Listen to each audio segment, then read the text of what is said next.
Cada vez que uso uno de estos artilugios me acuerdo de los griegos, que tenían unos teatros fantásticos de 20.000 personas y no usaban ninguno de estos aparatos, ¿no? Quiero agradecer a los organizadores del evento porque hayan aceptado algo tan distinto, ¿no? Hablar del futuro, no en términos de todas estas tecnologías fascinantes y maravillosas que vemos, sino hablar de los más desfavorecidos. Toda esta gente que en realidad no se está aprovechando de la tecnología.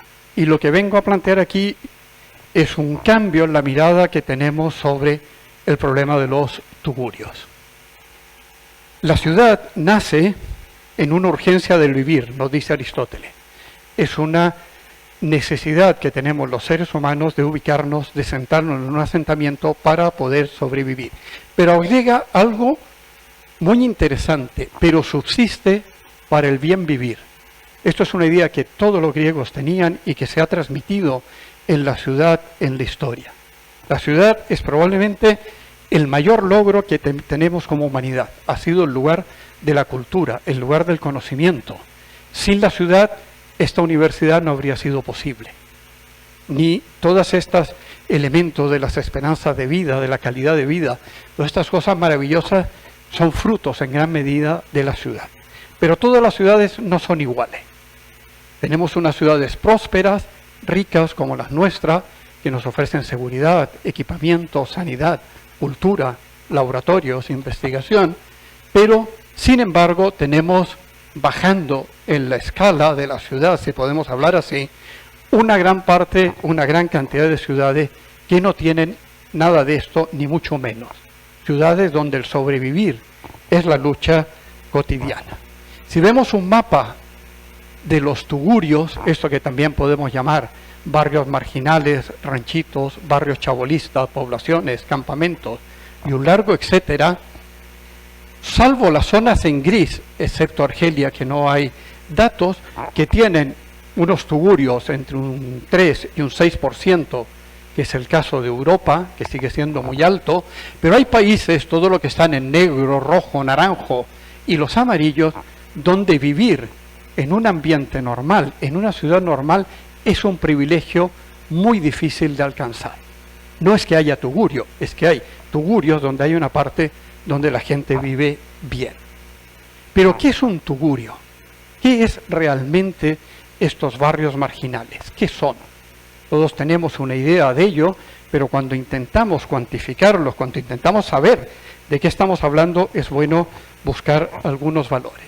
Y hay dos maneras de entender un tugurio. La primera tiene que ver con la habitabilidad, con los aspectos materiales. Y buscando esto, buscando qué era un tugurio, un hábitat, que es la Agencia de las Naciones Unidas para tratar los problemas de la habitabilidad, los problemas de la pobreza urbana, definió 5 parámetros para decir que alguien vive en un tugurio. El primero es que tenga menos de 20 litros de agua al día, que le cueste más de un 10% del salario y que quede a más de 200 metros cuadrados. Si se cumplen esas tres condiciones, según la ONU, ya somos habitantes de una habitabilidad básica, no estamos en un tugurio.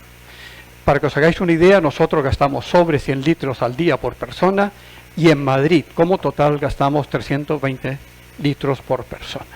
La segunda condición es el saneamiento, tener un saneamiento seguro. Y la ONU entiende por saneamiento seguro tener una letrina, puede ser un foso, letrina de foso, con todos los problemas que tiene, cada 2 o 3 familias. Se habla también de un tugurio cuando el espacio que tenemos para vivir no da para que hayan 3 personas por cada 4 metros cuadrados. Eso es, de ahí para adelante la ONU considera que ya no estamos en un lugar hacinado. Intentar imaginaros lo que es eso. La otra condición es que la vivienda sea segura, que nos proteja realmente del clima, que nos proteja de los terremotos, que nos proteja de las inundaciones. Y por último, otra cuestión dentro de esta definición material es que sea una tenencia segura, que yo sepa que de ahí no me van a echar. No es que yo sea el dueño, pero que voy a ser seguro. Y esto es una cuestión fundamental. La otra manera de entender la ciudad tiene que ver con la calidad de vida. Tiene que ver sobre todo con el derecho a la ciudad. Las ciudades son fantásticas, tienen muchísimas oportunidades, pero siempre que yo las pueda utilizar. De ahí ha surgido una corriente de urbanistas, sociólogos y gente que plantea, y está firmado por las Naciones Unidas, que tenemos que dar derecho a la ciudad, que todas las personas tengan oportunidad a aprovecharse y a utilizar lo que la ciudad nos da. Y esto no ocurre. Los habitantes de los barrios marginales no solo son pobres, son gentes incluidas que no tienen acceso a ninguna de las oportunidades que da las ciudades. ¿Por qué surgen los tugurios? Y sobre todo, ¿por qué se mantienen los tugurios? ¿O por qué se mantienen? Una de las razones viene por lo que hemos comentado. La ciudad es un punto de atracción. La ciudad es un lugar que atrae gente por las oportunidades que tiene, por la sanidad, por la mejora en la calidad de vida. No debemos olvidar que en la Edad Media hablaban los alemanes que la ciudad nos hará libre. En realidad decían, el aire de la ciudad nos hará libre. Y fue ellos los que lucharon contra los señores feudales, y fue en la ciudad donde se fundan universidades como la de Salamanca y unos siglos después como Alcalá de Henares. ¿Qué otra cosa tiene la ciudad? ¿No? Es el lugar donde se ha refugiado la gente de las migraciones. Migraciones por sequías, por guerras, por desastres naturales, pero también por esta voluntad de buscar un futuro mejor en la ciudad. Hoy en día, la industrialización de la agricultura está siendo uno de los elementos más potentes, que está potenciando más la ida de gente del campo de África a la ciudad, generando tugurios como los que veis aquí en Luanda. Otro elemento clave de los tugurios es la pobreza estructural, la distribución de la riqueza. Hoy en día estamos generando, y se ha intuido aquí, en una sociedad que no necesita mano de obra. Y esto es un tema complicadísimo. Por primera vez en la historia, la ciudad no es una oportunidad de trabajo para los más débiles. No ocurrió en el siglo XIX, no ocurrió en los años 50, cuando migraron desde el sur de España hacia Madrid o hacia Barcelona. Hoy en día no se necesita mano de obra. Y esto es un problema que tenemos que enfrentarnos como humanidad, porque los tugurios afectan nada más y nada menos que a 1/3 de la población mundial. Y 1.200 millones viven bajo esas condiciones mínimas de la ONU. Y el otro problema, que es gravísimo y que no se está abordando políticamente como se debía, es el tema de la concentración de la riqueza. Hoy en día el 10% más rico del mundo controla el 75% de la riqueza. Pero eso no es ya un dato, es escalofriante, pero ¿sabéis cuánto hay que tener? ¿Qué dinero hay que tener para estar entre el 10% más rico del mundo? Según el banco Credit Suisse, que no tiene nada de demagógico, necesitas tener un patrimonio de $77.000, nada más.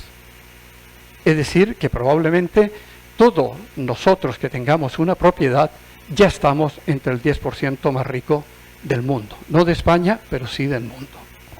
Pero hay más. Entre ese 10%, solo 80 personas, o 80 familias, para ser más exacto, dominan el 50% de la riqueza mundial. Este es un dato que no para de crecer. Fijaros cómo ha ido disminuyendo el número de personas. Menos personas de las que cabemos en esta sala dominan la mitad de la riqueza del mundo. Mientras esto no se cambie, difícilmente van a mejorar los tugurios.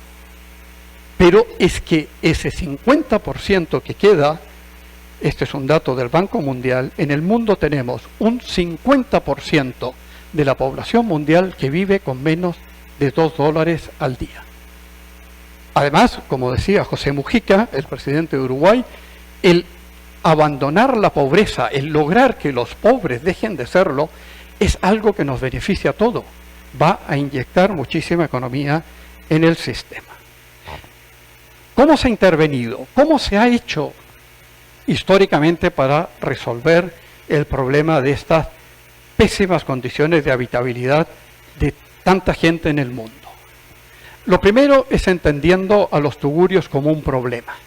Esto es, siempre ha sido así. Hay que erradicarlo y a lo más se buscaban soluciones concretas para resolver problemas inmediatos como colocar una letrina, un punto de agua, etc.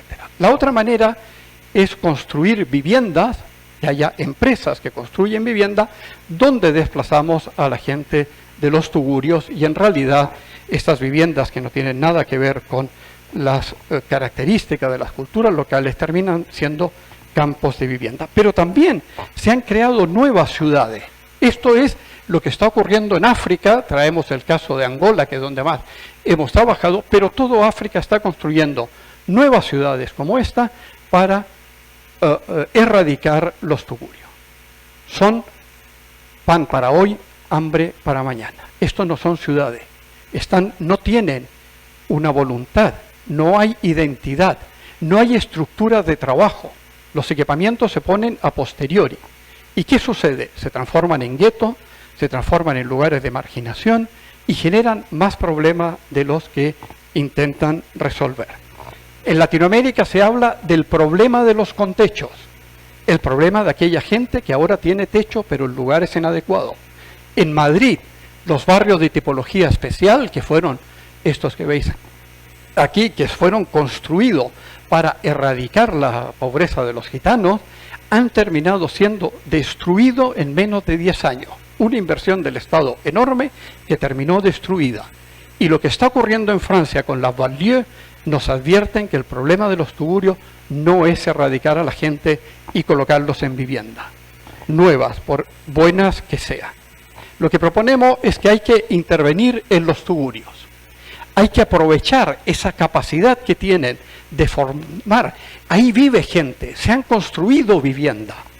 Y lo que hay que hacer es invertir el dinero en ellos, crear pequeñas empresas que permitan construir estas casas con más dignidad, fomentar una inclusión y una construcción social del hábitat. Los tugurios tienen además unas redes económicas importantes, resuelven sus problemas, poca economía, algunas para las necesidades materiales concretas como el mercado, pero también para las necesidades espirituales como este cine en Kasenga construido con una batería de coche y un proyector.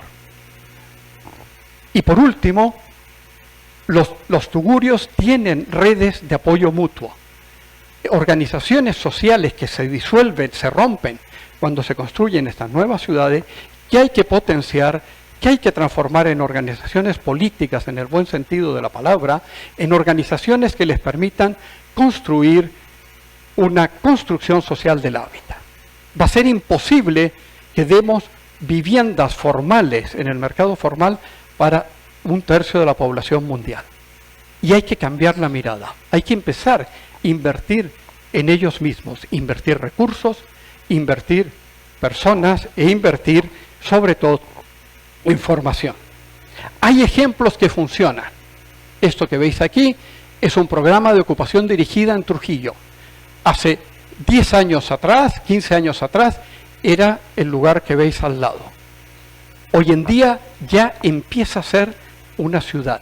Esto es mucho mejor que esas viviendas que vimos o estas nuevas ciudades. Han nacido prácticamente sin dinero, solo con la voluntad política de dejarlos que actúen ahí. Para que os hagáis una idea, en Madrid está prohibida la autoconstrucción. No se puede, esto no se puede plantear. ¿Qué hace la universidad? ¿Cuál es nuestro papel? Curiosamente, una de las mayores dificultades que tenemos para abordar un mejoramiento de los tugurios desde las bases es la formación de los técnicos que ahí intervienen. Tenemos una universidad que todavía funciona en base a profesiones, en base a una mirada muy decimonónica de la realidad, fragmentada, no mira los problemas de manera estructural, sino por disciplina. Además, con Bolonia, las carreras se han ido acortando y ya no nos da tiempo ni de enseñar lo que tenemos que hacer. Los técnicos tienen que entender que hay que hablar de procesos, no de resultados, Esto queda muy bien para la revista, pero es algo ajeno a las culturas locales. Eso hay que cambiarlo. Tenemos que crear conciencia en los alumnos de que hay que trabajar desde las bases, que hay que considerar a los ciudadanos como base del proyecto, no el resultado, no un cliente, sino un usuario con el que colaboro. También tenemos que investigar. Falta mucho por investigar en cooperación. Hay grandes investigaciones en otros temas, maravillosas, nos dejan fascinados, pero España ha bajado el dinero a cooperación al desarrollo de un 0,6 a menos del 0,16% del Producto Interno Bruto con la crisis. Es dramático, pero es así. Y por último, hay que pensar transversalmente, hay que actuar en distintos grupos.